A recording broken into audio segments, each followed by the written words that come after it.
Un sourire pour rassurer après plusieurs heures de confusion.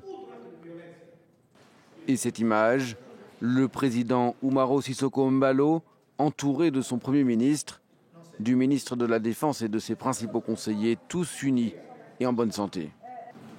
J'étais en plein conseil des ministres. Tous les membres du Parlement, y compris le Premier ministre, nous sommes attaqués avec des armements très lourds. Très lourds. 5 heures de temps. Et en ce moment, tout est sous contrôle.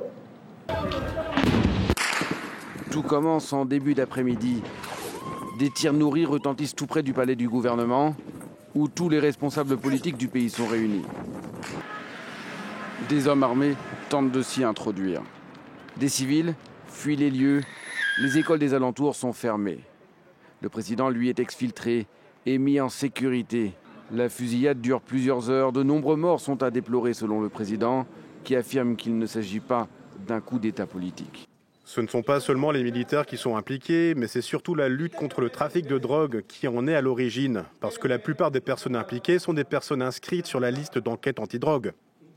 La Guinée-Bissau a longtemps été considérée comme l'une des plaques tournantes du narcotrafic en Afrique, la porte d'entrée des cargaisons de drogue venues d'Amérique du Sud.